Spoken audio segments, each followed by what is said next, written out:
we are going to learn how to make beer. This is Patrick. I'm Patrick. There are 4 main ingredients to beer. First, you got water. Use natural mountain spring water. You want to use filtered water so there's no chlorine or anything to give off tastes. The next main ingredient is the barley. This is crushed barley, and it is a grain. They malt it so that the enzymes break down the starches and the sugars. The barley gives a lot of the sugars, which produce alcohols in your beer. Next ingredient are the hops. These come in hop pellet form, which are concentrated from the hop plant. The next is the yeast. This is a starter batch, which is a mini batch of beer. If you look underneath, you can see the yeast sediment at the bottom. The steps to making beer are as follows. Mash, which consists of putting the grains in the hot water. Sparging, which is rinsing the grains and extracting all of the liquids with sugars in them. You do the boil, or you put the hops in, boil this for an hour, and then cool it down to room temperature. After that, you pitch the yeast, which simply means add the yeast to the batch and let it sit. For this type of beer, we are making a lager. This is a very simple beer, very basic beer, not too many ingredients. We have 8 pounds of 2-row American pale malt, 1 pound American Vienna, and 1 pound Carapils. These are common in any type of lager. The first step in making the beer is the mash. The mash is getting hot water, which we have on the kettle here. You throw the grains in it and let that sit for an hour. We want it to be around 170 degrees Fahrenheit. Pour the grains in and stir.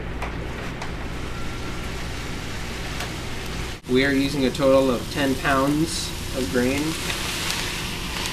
to make 5 gallons of beer. It kind of smells like oatmeal. Yeah. Temperature is perfect. We want it between 150 and 155 for an hour.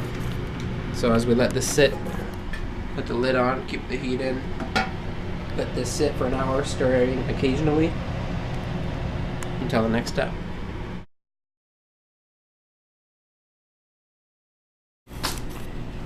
And tell your mom that you spilled. Sparging is when you rinse grains with hot water. So we're heating up some extra water for the sparging process, which means rinsing the grains and extracting all the useful sugars with water that we will make into beer. This is the mash that has all the grains and liquid in it. We pour it into this bucket. This bucket has 2 levels and has a filter in between so that we can filter out the barley and just collect the liquid.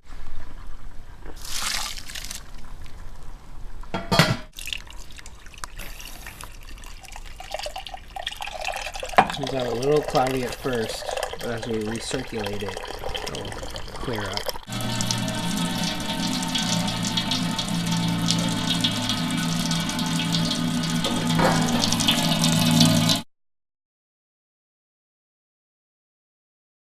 Now that we have sparged and collected all the liquid from the grains, we have a big pot of sweet wort.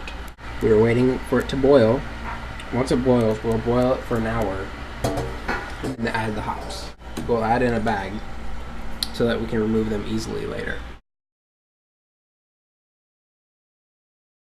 There's so much sugar in the beer that if you leave the heat on full bore, it'll boil over. We gotta turn it down when it starts boiling so it doesn't create a mess.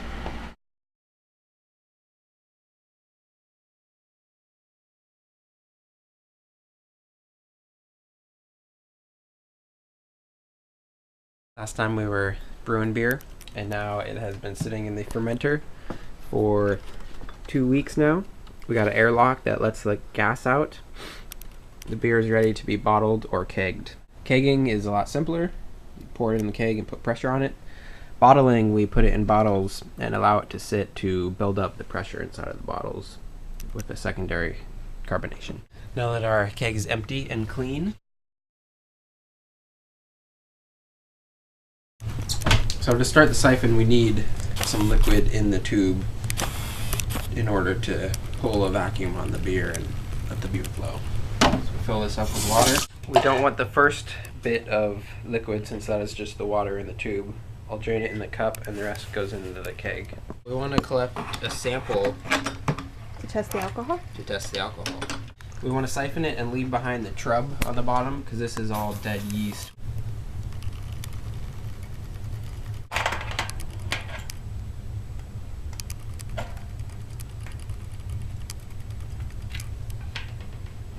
Now we put it in the fridge and hook up the CO2. Now that we have our sample here, we will take our hydrometer and let it float in here.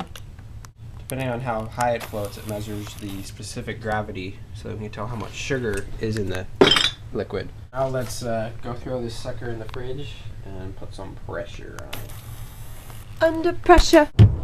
Keg. Put it in here. So we open up the gas here, and the pressure typically is between 10 and 12 psi on the gauge here. We have the regulator, which you can adjust the pressure. You open up the valve to let the gas into the keg. Then 2 or 3 times we will shut the gas off and vent the keg. This lets all the oxygen out so that we can fill up the air inside with just CO2. Oxygen after fermentation is the enemy and can make beer sour. So we want to remove the oxygen and replace it with CO2. And that's it. Now the keg is pressurized. We let it sit in here for about 2 weeks and then enjoy.